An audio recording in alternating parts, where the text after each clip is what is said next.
더하시기 원하며 또 가족 안에 친밀 기쁨을 누리게 하여 주시옵소서. 명절이 되었지만 마음에 근심과 또 염려가 있는 분들이 있으십니까? 또 혹은 관계의 어려움으로 또 만남이 두려운 분들이 있습니까? 하나님 해결하여 주시고 좀 담대함을 주시고 또 기도하며 나아갈 때 주님이 역사하시는 것을 보게 하여 주시옵소서. 하나님, 주님께 드리기를 즐겨하는 아버지 백성들이 이곳에 모였습니다. 주님 흠양하여 주시며 이 땅을 살 때 무엇을 먹을까를 근심치 않게 하시고 주신 것에 감사하며 자족하기를 배우는 자들 되게 하여 주시옵소서. 하나님, 오늘도 말씀을 듣습니다. 이 자리를 주의 보혈로 덮사오니 사단막이 틈타지 않게 해주시고 주님 홀로 영광받아 주시옵소서. 예수님의 이름으로 기도드렸습니다. 아멘. 자리에 앉으셔서 함께 말씀 보겠습니다. 오늘 같이 보실 말씀은 누가복음 6장입니다. 누가복음 6장 신약성경 99쪽입니다. 신약성경 99쪽 누가복음 6장입니다.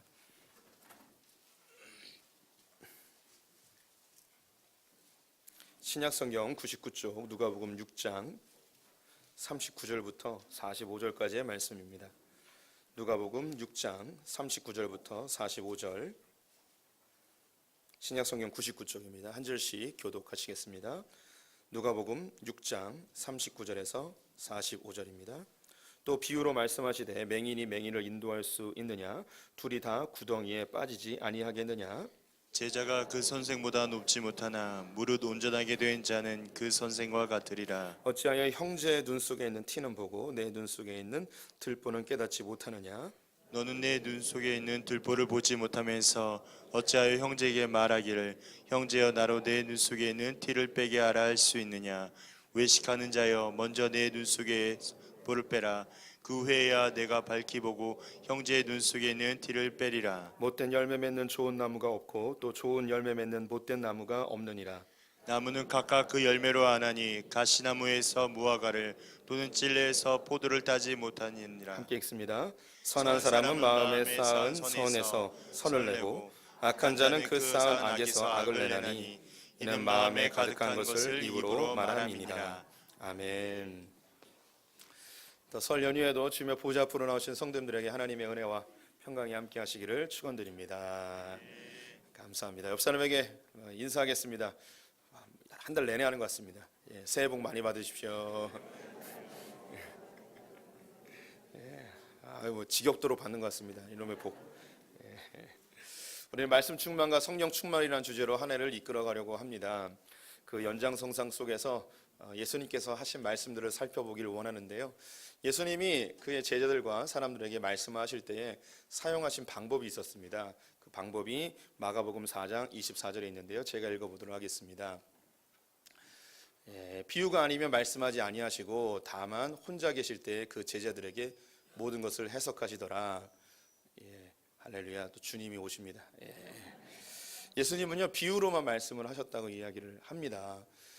그리고 제자들이 있을 때 그 비유가 해석이 되어지지 않으면 친절하게 그 비유의 의미를 알려주었다고 이야기를 하네요. 비유가 아니면 말씀 안 하셨다. 예수님이 말씀하신 것이 거의 대부분 비유로 말씀하셨다는 거예요.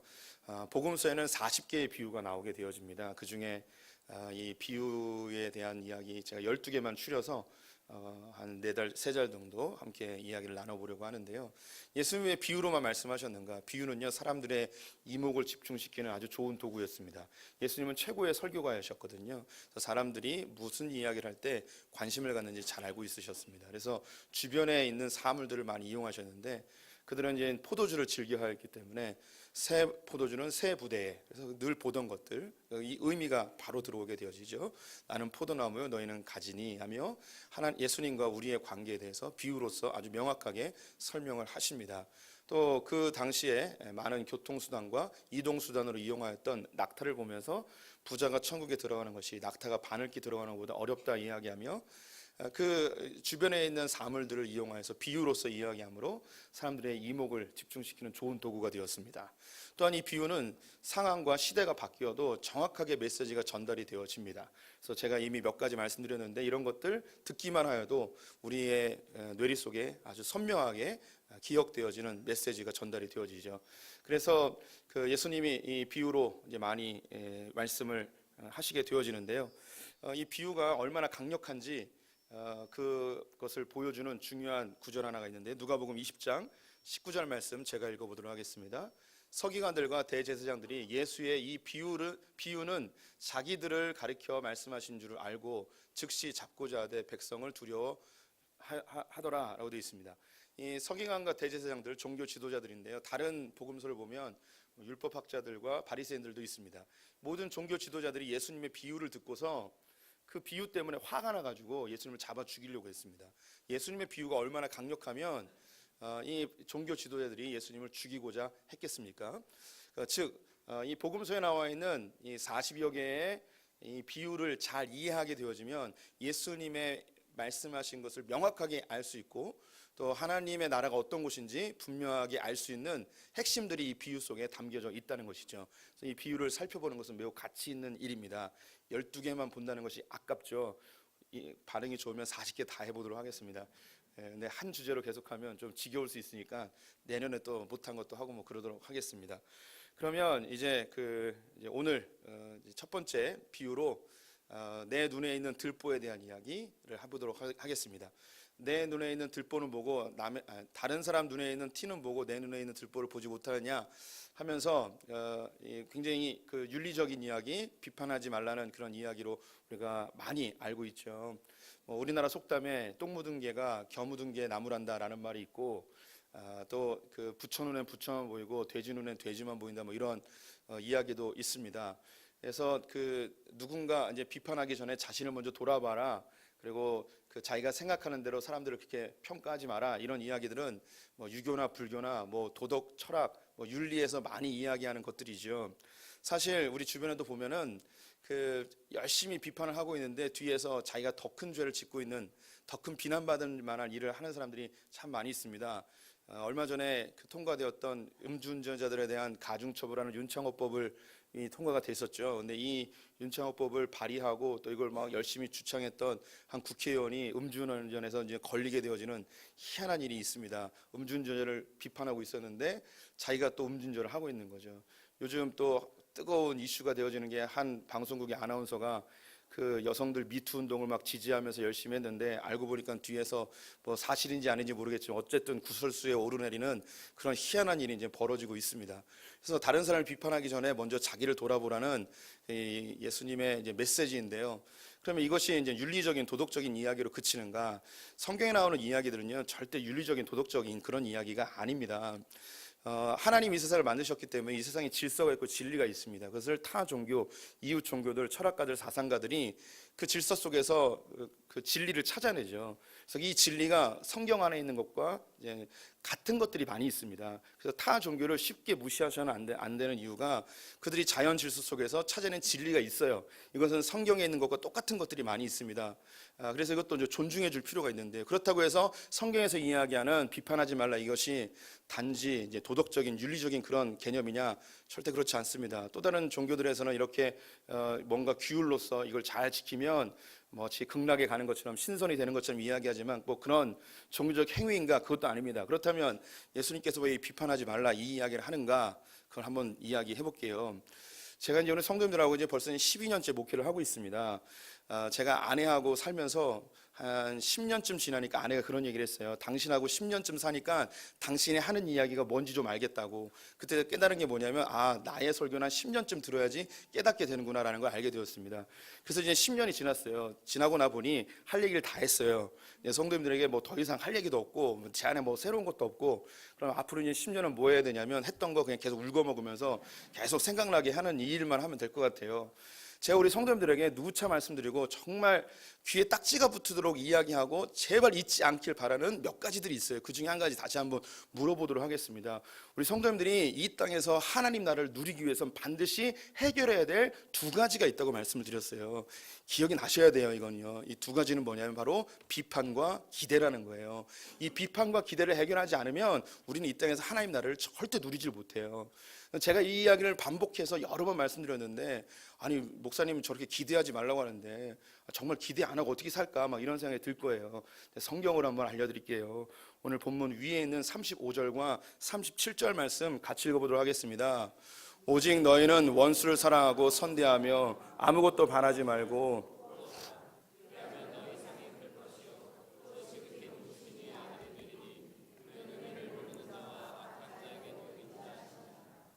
비판하지 말라 그리하면 너희가 비판을 받지 않을 것이요 정죄하지 말라 그리하면 너희가 정죄를 받지 않을 것이요 용서하라 그리하면 너희가 용서를 받을 것이요.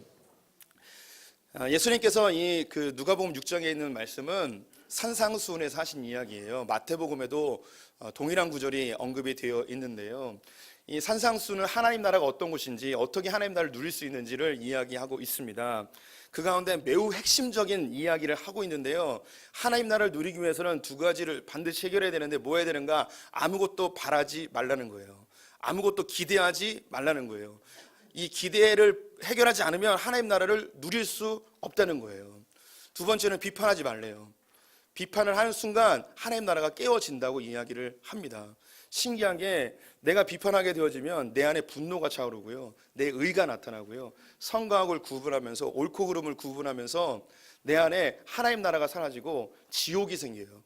그래서 사람들의 잘못된 행동들, 그들의 말투, 제스처, 모든 것들이 내 안에 계속 걸림이 되고 비판되어지면서 내 하나님 나라가 점점점 사라집니다.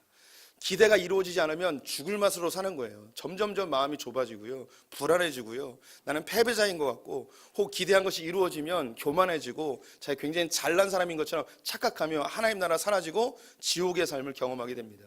기대와 비판은 동전의 양면과 같아요. 그래서 무엇인가 열심히 해서 잘 될 것이라는 기대감, 뭐 이렇게 이루어지면 좋죠. 그런데 이루어지면 나처럼 행동하지 않는 사람들에 대해서 비판하기 시작합니다. 네가 그렇게 공부하니까 대학을 이렇게 못 가지, 그렇게 열심히 안 하니까 돈을 못 벌지 하며 자기가 이루어낸 그 기준이 자기의 견고하게 되어서 사람들이 그 잣대로 평가하고 정죄하게 되어집니다. 반대로 내가 기대한 것이 이루어지지 않게 되었을 때에 그때 이거 분노가 되어져서 이미 이룬 사람들에 대해서 또 비판을 합니다. 저 사람은 부정하게 저게 된 거야, 난 열심히 했는데 왜 저렇게 안 됐어 하며 그 마음속에 분노로 위에 있는 사람을 계속 끄집어내리려 하고 그 사람들의 자그마한 약점을 부각시켜서 그 사람들의 것을 빼앗아 나의 것으로 취하고자 하는 그런 우리의 죄된 욕구들이 이 비판을 통하여 계속해서 일어나게 되어지죠. 신앙생활도 마찬가지입니다. 열심히 하나님께 뭔가 헌신하고 봉사하고 노력해서 하나님 앞에 뭐 잘 보이면 하나님 나에게 뭐 하나 딱 주겠지라는 그런 기대감이 자연스럽게 생겨요. 이게 안 생길 수가 없어요. 사람인지라 그렇게 돼요.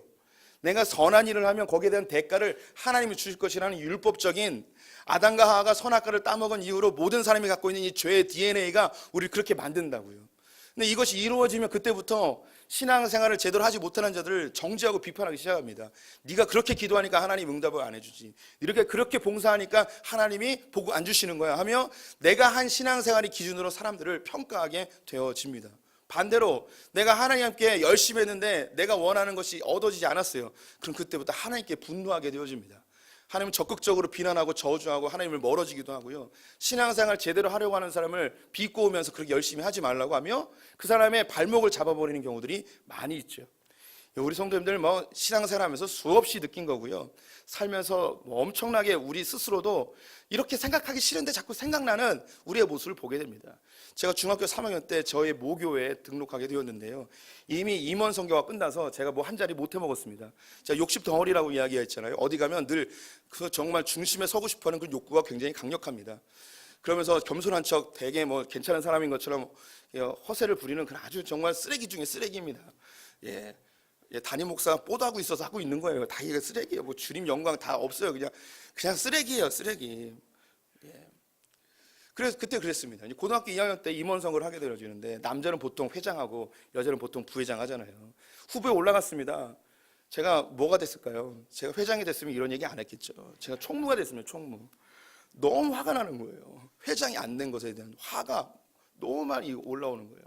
그래서 회장이 된 친구에 대해서 제가 무슨 생각이냐면, 내가 쟤보다 공부도 잘하고 기도도 잘하고 성경도 많이 알고 더 열심히 있는데 왜 나는 회장이 안 되고 제가 회장이 됐을까? 그 아이와 저의 차이점은 그 아이의 엄마는 권사님이었고 저는 맨땅에 헤딩한 사람이어가지고 애들이 찍어준 이유는 저 엄마가 권사님이기 때문에 찍어준 거야 라는 그런 생각에 계속 분노가 차오릅니다. 회장과 총무는 아주 긴밀하게 교회 사역을 해야 되는데 제가 이런 마음이 있으니까, 비판의 마음, 기대가 무너진 마음이 있으니까 이 회장하고 관계가 어땠을까요? 지옥이었습니다. 지옥. 그전에는 친한 친구였어요. 그런데 회장 총무가 된 이후부터 점점점 사이가 멀어지는 거예요. 마지막 연말쯤 됐을 때는 거의 말도 안 하는 사이가 돼버렸어요. 그래서 제 안에는요, 이 교회에 회장이 마땅히 와야 되는데 뭐 자율학습한다고 안 오면 제 안에 비판이 일어나는 거예요. 왜 저놈은 회장인데 오지도 않는가? 막 이런 생각이 들고요. 다른 사람들이 막 오지 않는 것에 대해서도 와, 나같이 이렇게 열심히 하는 사람이 없는데 나는 왜 회장이 안 됐을까? 막 이런 생각으로 저를 막 짓누르고 하나님 나라는 파괴되어지고 비판과 정죄의 마음으로 제가 점점점 이제 이 악해져가는 것을 이제 보게 됩니다. 그 이후에 다른 그 상황에 되었을 때 제가 회장이 되어지거나 다른 사람이 총무가 되어지면 반대 현상이 또 일어나는 거예요. 그 다른 친구가 저보다 밑에 있게 되어지면 이전에 참 좋은 관계였는데 이것 때문에 점점점 사이가 멀어지는 그런 이상한 일들이 벌어져요. 우리 안에도 그런 거 있어요. 회장 선거하고 뭐 하나 그 자리 맡게 되어지면 내가 될 거라는 생각에 혹은 내가 안 되면 그 비판하는 생각에 우리의 마음이 점점점 고통스러워지게 됩니다. 고등학교 2학년 때인가요? 예전에 교회들은 다 문화개방 같은 거 했잖아요. 저희 교회에서도 전도단치 겸해서 문화개방을 했는데요. 저에게 맡겨졌던 역할이 뭐였냐면 모노 드라마를 하는 거예요. 혼자서 무대에서 복음을 전하는 그런 그 모노 드라마 무언극이었는데 그걸 하는 거였어요. 열심히 준비했죠. 그런데 이 문학의 밤에 간증자로 이제 설교자로 누가 오시게 되었냐면 구봉서 장로님이 오시게 된 거예요. 구봉서 장로님을 아는 분들은 나이 많은 분들이고요. 모르는 분들은 젊은 분들이에요. 이분이 오셔서 간증하면서 이제 복음을 전하는 뭐 이런 그 집회였어요.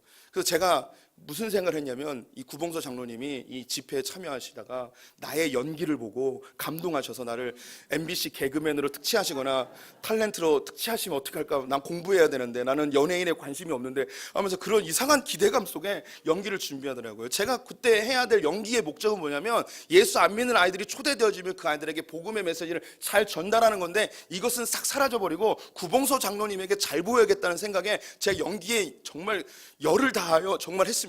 놀라운 일이 벌어졌습니다. 구봉서 장로님이 교회에 도착하셨습니다. 본당에 들어오지도 않고 당회장실로 들어가시더니 연극하는 내내 거기 계시다가 자기 간증 시간이 딱 돼서야 그때서 올라오시고 간증하고 그냥 가버리셨습니다. 나의 연기는 눈꼽만치도 보지 않으시고 그냥 가셨습니다. 얼마나 제가 창피하고 부끄럽든지요. 이게요 이제 저만의 일이 아니에요. 우리 모두가요 뭐 좀 하면은 이게 누가 봐주지 않을까? 이걸로 인해서 뭔가 더 도약하지 않을까? 뭐 이런 생각에 기대감에 우리가 자기 스스로 정말 본질은 사라져버리고 그 상황에 충성하지 못하고 이 다음 것을 생각하면서 하나님 나라를 누리지 못하는 그런 어리석은 존재들이 바로 우리들입니다. 예수님께서 그래서 이 기대와 비판을 반드시 해결하도록 우리에게 요구하고 있습니다. 비판과 기대를 해결하는 것은 이 사회에서 이야기하는 도덕과 윤리의 개념이 아니라 하나님 나라를 맛보는 핵심적인 사항이에요. 반드시 우리 성도님들 적어도 소품교회 저와 같이 신앙생활을 한다면 이 기대와 비판을 반드시 해결하셔야 돼요. 저는 이것 때문에 너무너무 힘들었습니다. 그러다가 이제 목사가 돼서야, 그리고 목사가 되고 나서 또 한참 지나서야 이 성경 말씀에 이 기대와 비판을 해결해야만 하나님 나라를 맛본다는 걸 알게 되었고 이걸 조금씩 제거하는 작업을 해나가게 되었습니다. 우리 성도님들이 참 감사하셔야 되는 게 뭐냐면요, 이런 얘기 다른 데서 안 해줘요. 아무리 신앙생활 몇십 년을 하더라도요 다른 데서 이런 얘기를 못 들어요. 예. 할렐루야. 예. 그런데 이렇게 얘기를 했어요, 예수님이. 그런데 잘 이해가 안 돼요.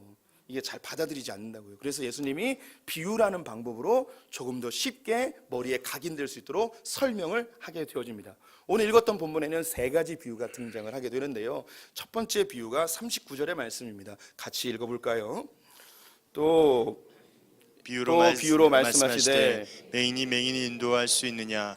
둘이 다 구멍에 빠지지 아니하겠느냐? 맹인을 인도할 수 없답니다. 그러면 구덩이에 빠지게 된다는 것이죠. 앞을 보지 못하는 자가 어찌 앞을 보지 못하는 자를 인도할 수 있겠냐는 거예요. 우리가 이 구절을 볼 때 앞뒤 맥락 속에서 이걸 봐야 돼요. 이 맹인이 누구인지 앞에 있는 내용이 비판과 기대를 하지 말라는 거였고 뒤에 역시 같은 맥락의 내용입니다. 그럼 이 맹인은 누구냐면 비판과 기대를 조장하는 사람인 거예요. 즉 이 세상 사람들이죠. 이 세상은요 비판과 기대를 조장해요. 이 비판과 기대를 조장해서 사람들을 이끌어가요. 그래서 비판해서 나를 따라오면 이 비판의 소리를 듣고 따라오면 더 좋은 세상이 될 거라고 기대감을 불어넣어줘요. 근데 놀라운 일이 뭐냐면 이 비판과 기대의 솔깃해서 쫓아가게 되면 어디로 들어가는가? 구덩이로 들어가는 거예요. 이 구덩이는 하나님 나라의 반대적 표현이에요. 즉 지옥이라는 개념이죠. 비판과 기대를 쫓아가게 되어지면 반드시 어디로 가느냐? 구덩이로, 지옥으로 빠지게 되어진다는 겁니다. 오늘날 한국 사회는요, 매우 불행한 사회가 되었습니다. 우리 성도님들 모두가 다 불행할 거예요. 왜 불행할까요? 한국은요, 사실 그렇게 불행한 나라는 아닙니다. 작년에 세계 200여 국가 중에 살기 좋은 나라를 조사했는데 우리나라가 18위예요. 18위. 전 세계 200개 국가면 10% 안에 드는 아주 살기 좋은 나라란 말입니다. 전 세계 경제 국가들 중에 우리나라가 11위예요. 상위 5% 안에 드는 나라란 말입니다. 동남아시아에 있는 수많은 사람들이 한국에 와서 일하고 싶어하는 나라예요. 의료보험 체계 제일 잘 돼 있고요. 교육 체계 세계 1위예요. 이렇게 좋은 나라임에도 불구하고 우리는 왜 헬조선이라 이야기하고 왜 이 나라에 사는 것이 무척 불행한 것을 느낄까요? 그 이유가 뭐냐면 두 가지 때문이에요. 그것은 비판하는 사람이 너무 많고요. 너무 많은 사람이 기대감을 불어넣고 있습니다. 우리 성도님들 요즘 뉴스를 보면요, 마치 이 나라는 곧 망할 것 같아요. 그래서 요즘 저는 뉴스를 안 봐요. 뉴스 보면 막 화가 나서요, 리모컨으로 텔레비전에 던져버리고 싶은 욕구가 저만 드는 건 비단 아닐 거라고 생각이 듭니다. 그러면 소위 전문가라고 이야기하는 사람이 나와가지고 이 사회에서 일어나고 있는 수많은 아주 자그마한 일까지도 우리랑 아무 관계없는 연예인들 이야기까지도 비판의 소리를 막 쏟아내고 있습니다. 요즘은 두 진영으로 나눠져 있는데요, 기존에 있는 텔레비전 언론들은요, 이제 진보적인 색깔을 많이 띠고 있습니다. 정부가 그런 쪽으로 되어 있기 때문에 어쩔 수 없고요. 그럼 이 보수적인 사람들 다 어디 가서 이야기하고 있냐면 유튜브에 가서 열심히 이야기하고 있습니다. 그러면 두 진영 다 무슨 일이냐면 서로 비판하고 있는 거예요. 서로 엄청나게 비판을 하고 있어요. 이 사이에서 우리는 어떤 느낌이 드냐면, 비판을 하니까 저 사람 똑똑한가 보다, 저 비판하는 사람을 쫓아가면 행복해질 건가 보다, 저렇게 비판하는 사람이 대안도 갖게 있겠지 하면서 그 사람들을 투표해주고 사람 지지해주고 따라갑니다. 그런데 놀라운 일, 그렇게 따라가다 보면 어디로 가는가? 구덩이로 처박히게 되어진다는 거예요. 하나님 나라는 사라져버리고요, 평안은 없어지고 분노만 차올라요. 뉴스 듣고 있다 보면, 비판의 소리를 듣고 있다 보면 이 사회가 엄청 잘못돼서 내 안에 분노가 점점 차오르는 것을 보게 되어져요. 반대의 경우가 또 뭐냐면 이 사회가요, 사람들에게 엄청난 기대감을 불어넣어주고 있어요. 좋은 대학을 가면 인생이 필 거라는 기대감 오래전부터 우리에게 불어넣고 있습니다.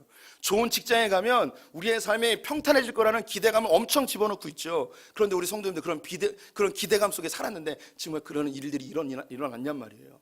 여기다 투자하면 정말 잘 될 겁니다, 여긴 100% 대박입니다 하면서 사람들은 얼마나 현혹합니까? 그런데 그 사람들 전부 다 뭡니까? 다 사기꾼이죠. 우리 성도들에게 정말 삶의 귀중한 진리를 성경을 근거하여 이야기해 드리겠습니다. 우리에게 비판의 마음을 조장하고 기대감을 조장하면 이 사람들은 반드시 구덩이로 가게 되어 있습니다. 맹인이 맹인을 인도할 수 없습니다. 성경은 기대하지 말고 비판하지 말도록 합니다.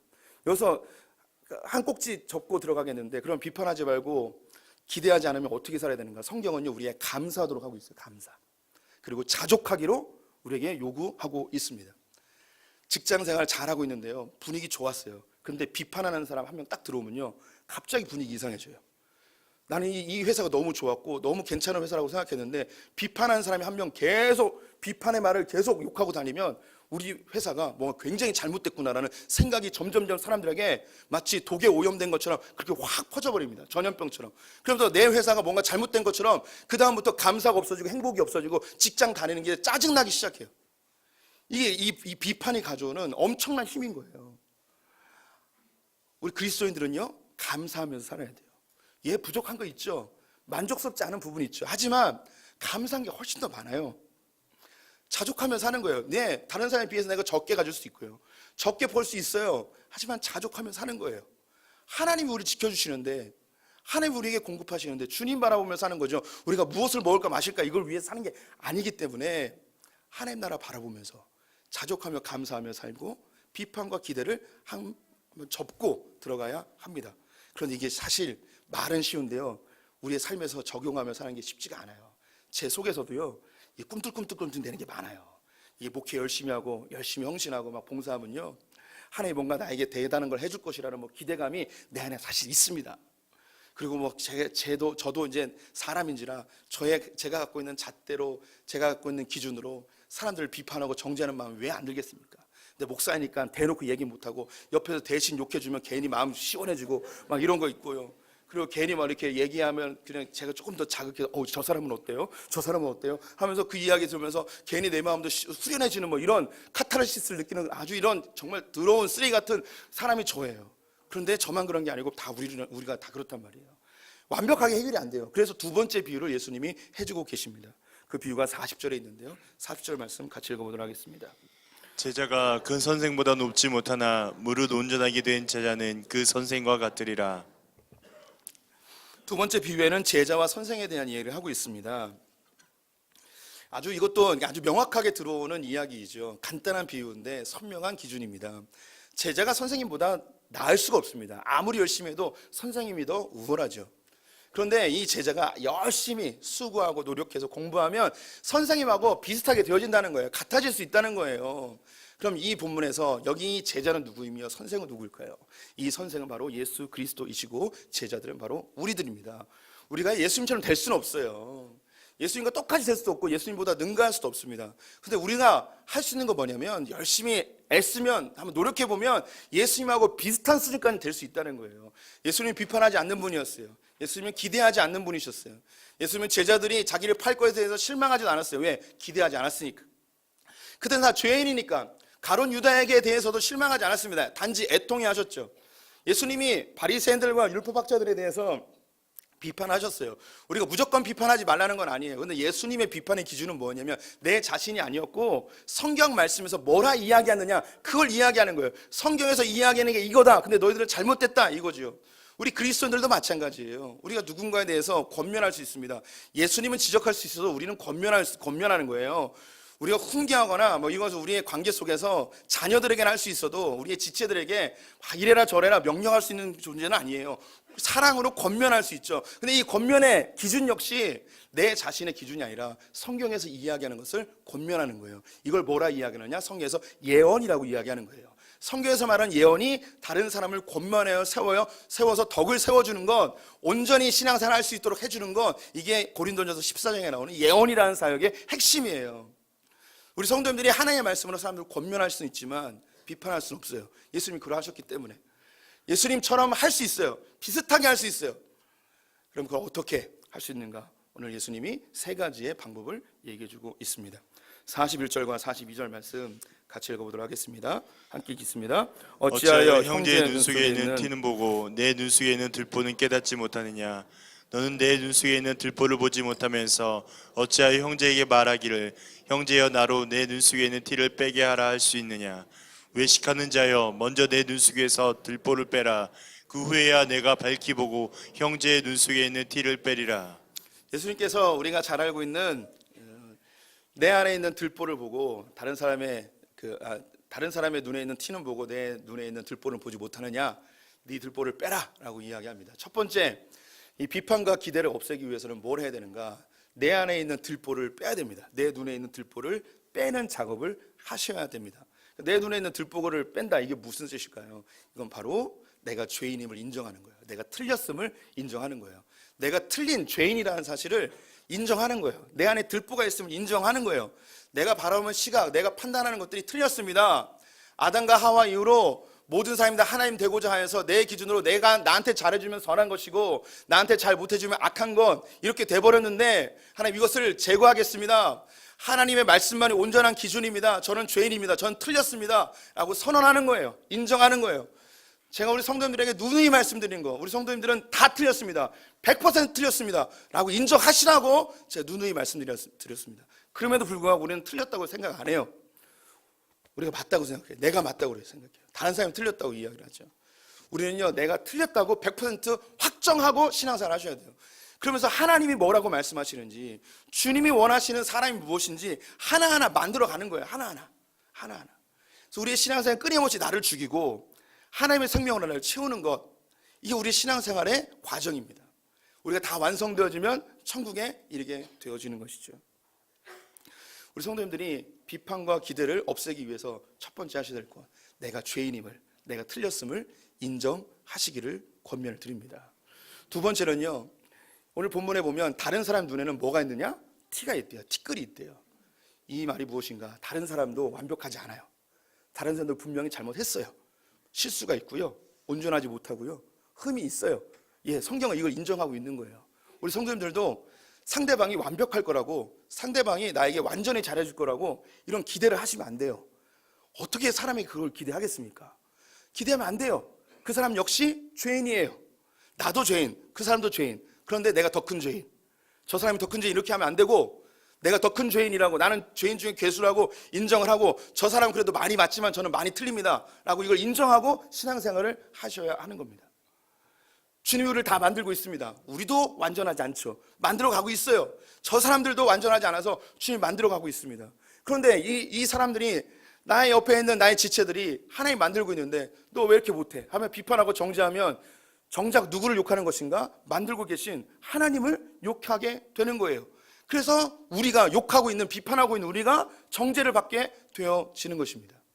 첫 번째는 내가 죄인임을 인정하고 상대방이 죄인임을 용납해 주시기 바랍니다. 그래서 우리 모두 다 공사 중이에요. 만들고 있는 거란 말입니다. 만들어지고 있는 과정이란 말입니다. 성도님들, 공사장 옆을 지나가 보시면 공사 중이라고 써 있어요. 그 밑에 뭐라고 써 있냐면 통행에 불편을 드려 죄송합니다 라고 돼 있어요. 그러면 우리가 이 공사 중 왜 내 앞길에 공사를 하는 거야 하며 그걸 다 부셔버리고 가겠습니까? 아니면 그 공사 중인 곳을 피해 가겠습니까? 피해 가야죠. 언제 벽돌이 떨어질지 모르니까 피해 가야 되는 거예요. 우리 성도들, 옆에 있는 사람은 공사 중입니다. 그럼 어떻게 하셔야겠습니까? 너 왜 내 앞길을 막어? 폭폭.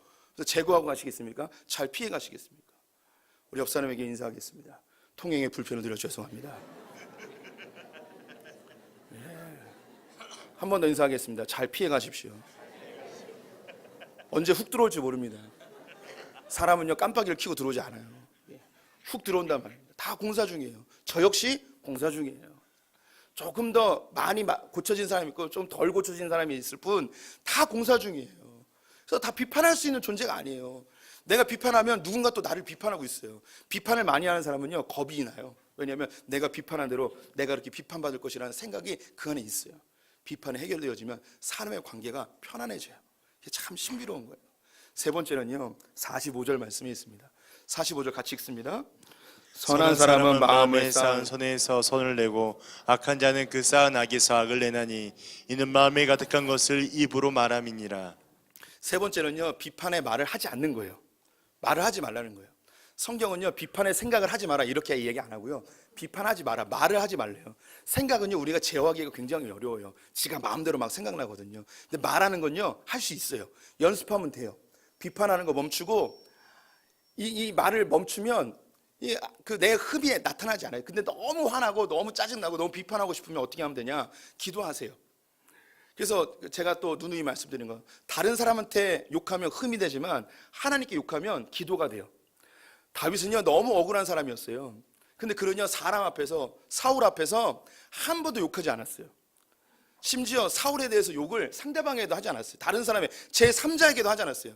근데 이 다윗은 어디에 가서만 욕하느냐? 하나님께 가서 저 사람 죽여주세요, 다리 몽둥이를 부러뜨려 주세요, 하나님께만 늘 이야기했어요. 그것이 시편에 있고요, 시가 되어지고 기도가 되어졌어요. 우리 성도님들이 막 너무 욕하고 싶으면 사람에게 하지 마시고 하나님께 가서 했어요. 그럼 그게 기도가 되는 거예요. 우리가 참 신기한 게요, 생각과 말은 깊은 연관이 있습니다. 오늘 본문에도 있죠. 생각이 차오르면 이게 말로 나오게 되어 있어요. 그럼 말을 멈추면 어떻게 되느냐? 생각이 잦아들어요. 이건 실제예요. 성도님들이 비판하지 않기 시작하면 비판의 생각이 점점점 줄어들어 어느 순간 되어지면 비판이 사라져버려요. 이 비판이 확 올라올 때 한 달 갈 때도 있고요, 일주일 갈 때도 있고 한 하루 갈 때 있어요. 멈추면요, 이 또한 지나가리라 생각하고 기다리면 다 사그러지게 되어 있습니다. 그래서 우리 성도님들, 하나님 나라를 누리고 싶으시면 기대와 비판을 해결하셔야 되는데, 첫 번째, 우리는요 다 죄인이라는 사실을 인정하셔야 돼요. 두 번째는 상대방도 죄인이라는 사실을 인정해 주십시오. 그럴 수 있다라고 생각해 주십시오. 세 번째는 비판의 말을 멈추시면 되겠습니다. 이제 적용으로 한번 들어가 보도록 할게요. 우리가 이렇게 하면 우리도 이제 제가 비유를 들거나 예시를 들어야지 좀 잘 기억이 되잖아요. 우리 성도님들이 계시는데 집에 있는데 전화가 와서 아주 친한 친구 혹은 친척이 와가지고 돈 좀 빌려달래요. 아니면 성도님이 와가지고 돈 좀 빌려달래요. 그럼 돈을 빌려주시겠습니까? 안 빌려주시겠습니까? 안 빌려주기도 그렇고 빌려주기도 그렇고, 그렇죠. 그럼 빌려줄 때 이 사람이 갚을 것을 기대하면 되겠습니까? 안 되겠습니까? 예, 이게 바로 이거예요. 이 사람에게 돈을 빌려줬어요. 그럼 이 사람에게 갚을 걸 기대하면 안 돼요. 성경이 이야기하는 거예요. 기대하지 말라고. 기대하면 안 돼요. 돈을 갚을 거를 기대하면 안 돼요.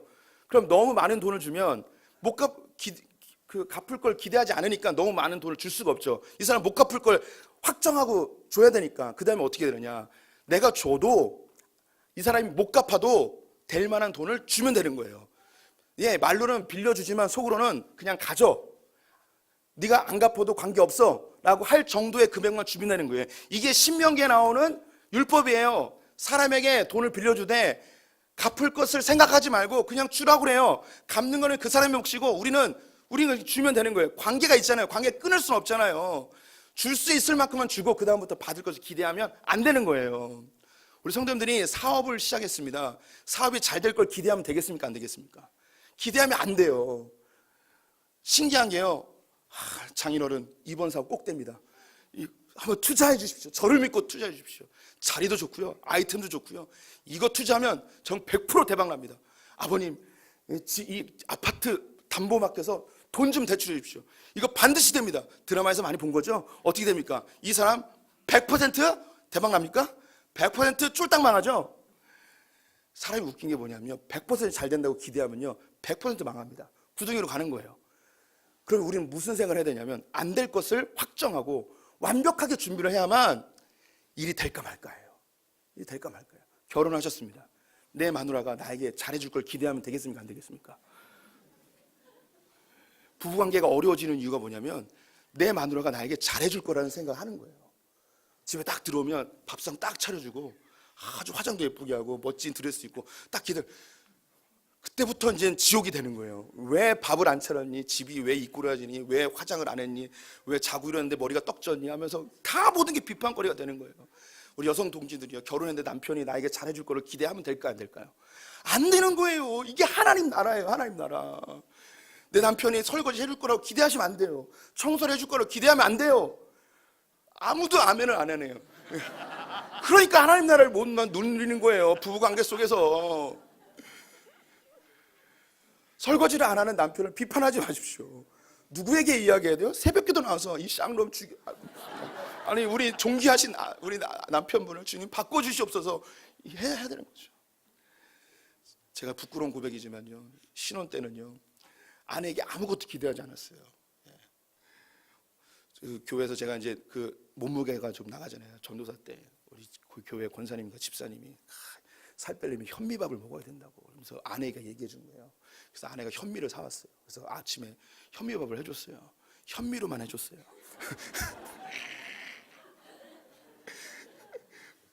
모르는 분들은 밥을 안 해본 분들이에요. 흰 쌀밥에다가 흰 쌀에다가 현미를 섞어서 해야 되는데 현미밥 해준다고 현미로만 해준 거예요. 또 어떤 분은 그 더 몸에 좋다고 이야기하는데 먹어보세요. 먹을 수 있나? 못 먹어요. 모래가 씹는 것 같아요. 예, 그때도 이렇게 해도 기대를 안 했어요. 기대 안 했어요. 그런데 제가 정말 너무나 부끄러운 게, 담임 목사가 된 다음에 제가 아내에게 기대를 하고 있더라고요. 네.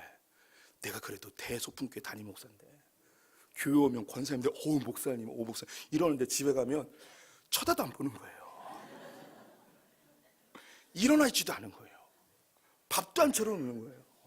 우리 권사님들은 제가 오면 다 청소해놓고 목사님 드십시오 막 하고 그러는데, 남편이 숟가락 들기도 전에 지가 먼저 처먹고 막 이러면 이러면서 제가요 아내한테 담임 목사로서 뭔가 자꾸 기대하는 거예요. 그러면서 관계가 점점 어려워지는 거예요. 비판이 계속 차오르고요. 아니 정말 이렇게 그랬습니다. 예.